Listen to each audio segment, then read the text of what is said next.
Unemployed adults claim lying on your resume is key to landing a job. Not one word is true. I know people got their opinions on this, but here's what you need to know. Your employers are lying through their teeth on the job listings, so you shouldn't feel too bad about lying to them on their resume. Maybe if they stop lying first, you could tell them, yeah, I'll stop when you do. They said, what? In a time when nearly half of Gen Z lies on their job applications, no surprise they're also fibbing on their resume to land a job. While many Americans are riding the unemployment bus, one jobs individual named Noah Reedy said the trick is to just Pinocchio way into an interview. In other words, lie about your skill set on your resume. Yeah, and I will confirm this too. The interview is the most important thing. The only point of the resume is to get past the HR Karens and land an interview with a hiring manager.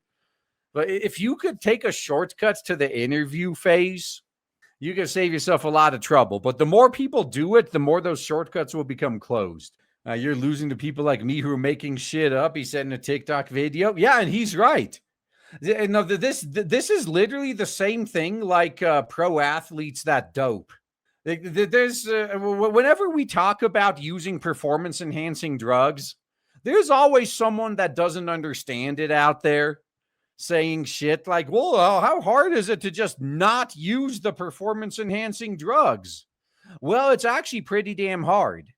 When all of your competitors are using the drugs and they're actually effective, if you want to remain competitive and not immediately lose your starter position and your whole career, you're going to have to start doing it too. So that's how you're going to have to look at this. I've been job searching lately, and I have to be honest, it's going pretty well because not one word on my resume is true. It's all fucking made up. Many in the comment section agree with his warped way of thinking. Be your own reference and see if they find out. Best jobs I ever got were all based on lies, lies, lies. Yeah, fake it till you make it.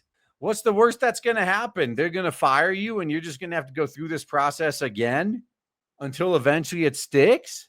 I got a job after 5 months of searching. The whole resume is basically a lie. Got my degree years ago, but after I graduated, I never worked in jobs related to my field. So I just added fake jobs to my resume at small mid companies local to my area or related to my degree field and said I worked there. Tons of applications and interviews and got a job offer a few weeks ago. Now I have a career.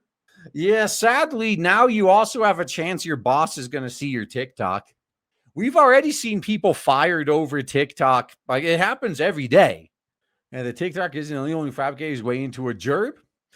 Survey data from career.io, a career services platform, revealed that 1 in 4 job applications, 1 in 4 job applications have lied or provided accurate information. Not job applicants, job applications. So I guess the applications are just like guns, like they're sentient beings that make their own decisions.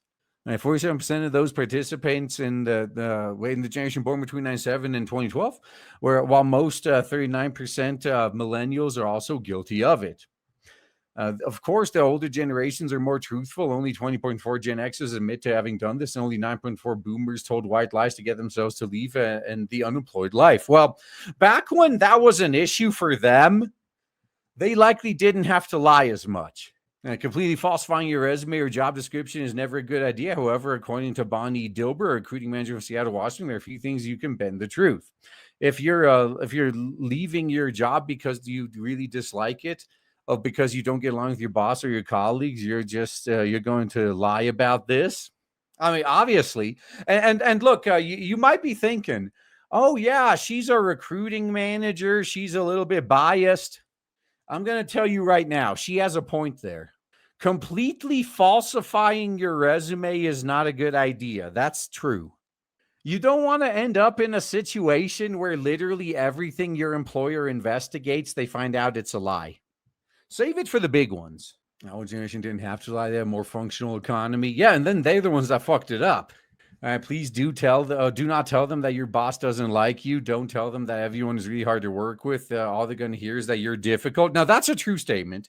Yeah, so if you're leaving your current job because you don't like your boss or something, just say creative differences or something. Like, oh, you know what?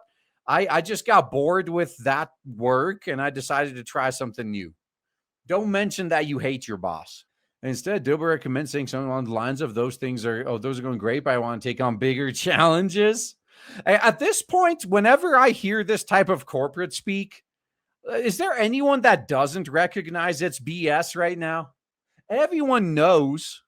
Even the hiring managers are probably sick of hearing this shit.